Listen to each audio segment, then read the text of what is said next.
Shalom a todos, que a paz de Yeshua HaMashiach, Jesus Cristo, o ungido, esteja convosco. Hoje vamos conhecer a história da Bíblia. A primeira Bíblia, conhecida como Torá, foi escrita em hebraico por Moisés 1200 anos antes de Cristo e continha apenas 5 livros, conhecidos como Pentateuco, que quer dizer livros da lei: Gênesis, Êxodo, Levítico, Números e Deuteronômio. Depois do exílio do Egito foram acrescentados os outros 34 livros que compuseram a Bíblia conhecida como Taná, o Velho Testamento para os cristãos. Contendo um total de 39 livros, continuou com a escrita original em hebraico. O Velho Testamento é considerado a primeira parte completa da Taná. Logo depois de Cristo ter morrido e ressuscitado, ele ainda permaneceu 40 dias na terra antes de subir aos céus.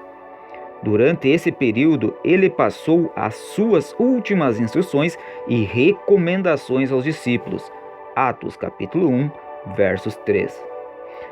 Logo em seguida, então, foi anexado o Brit Hadashah, Novo Testamento, a Bíblia. Este foi escrito em aramaico e depois em grego.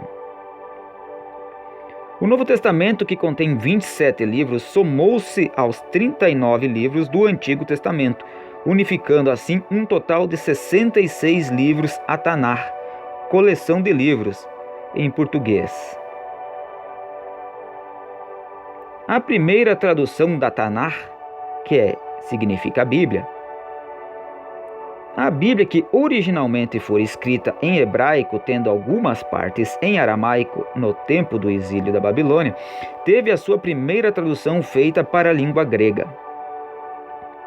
Portanto, a primeira tradução da Bíblia hebraica foi para o grego, chamado de a Septuaginta, que mais tarde se tornou o textos receptos do Antigo Testamento na igreja e na base do seu cânon.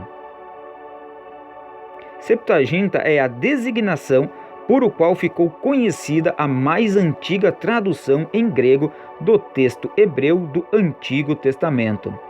Na etimologia latim, Septuaginta quer dizer indeclinável, de 70.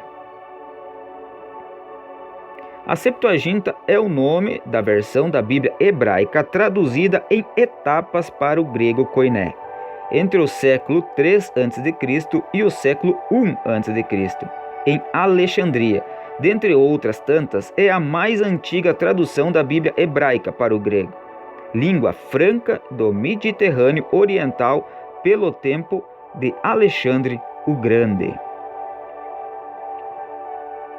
A tradução ficou conhecida como a versão dos 70, ou a Septuaginta, palavra latina que significa 70, ou ainda LXX, pois 72 rabinos, 6 de cada uma das 12 tribos, trabalharam nela e, segundo a tradição, teriam completado a tradução em 72 dias. A Septuaginta, desde o século I, é a versão clássica da Bíblia hebraica para os cristãos da língua grega e foi usada como base por diversas traduções da Bíblia. A Bíblia, que antes estava apenas na língua hebraica e aramaica, agora passava a ter em uma outra linguagem, a grega. Então, desta versão da Septuaginta, Bíblia grega, foi feita uma nova versão em latim por São Jerônimo, por volta de 382 a 420 d.C., e ficou conhecida como Vulgata Latina. Foi escrita para os romanos e era conhecida como Bíblia. Já por volta de 1383, foi feita a primeira tradução em inglês por Wycliffe. Baseada na Vulgata, ficou conhecida por Bible of Wycliffe, porém foi proibida no período papal pelo Sínodo de Oxford em 1408. Já em 1521 ocorreu a primeira tradução da Bíblia para o alemão. Essa tradução foi feita por um monge chamado Martinho Lutero. Essa Bíblia ficou conhecida como Bibel Luther. A primeira Bíblia completa foi impressa em 1522. Daí em diante houve muitas outras traduções. A primeira tradução completa da Bíblia em português só ocorreu em 1681 e foi escrita por João Ferreira de Almeida, de Portugal.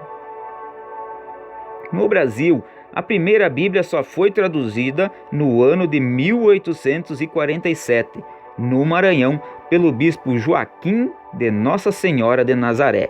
Porém, foi acusada de ser falsificada por conter 7 livros apócrifos a mais do que o original. Por isso, ela não é aceita pelos protestantes. Traduções inglesas das escrituras hebraicas traduziram de formas variadas o termo Sheol por inferno ou por túmulo. Na Bíblia, o Sheol, assim como Hades, exceto em parábolas, tem o significado de morte temporária. A morte atual da maioria dos humanos, que vai terminar com a ressurreição no dia do juízo. Como a tradução em português da Bíblia foi feita baseada na Vulgata Latina, na Bíblia de Wycliffe e na de Lutero, João Ferreira de Almeida não achou a palavra correta para traduzir a palavra Sheol do hebraico para o português. Por esse motivo, ele manteve a palavra traduzida por São Jerônimo na Vulgata por infernos, a qual até hoje é escrita como inferno. Na Idade Média, os católicos romanos que liam as traduções de São Jerônimo criaram por seus entendimentos em suas crenças mitológicas romanas um lugar de tormento para as pessoas baseado em Plutão, Hades do grego. Não bastando isso, ainda dividiram em 3 fases o inferno: limbo, purgatório e inferno. Isso, porém, não consta e não existe nos originais, portanto, são fábulas e, o pior de tudo, antibíblico. Sheol, palavra hebraica, significa morte temporária. Para não ser demasiadamente extenso o texto, entenderemos melhor o que significa o Sheol e a morte pela Bíblia no próximo vídeo. Até lá!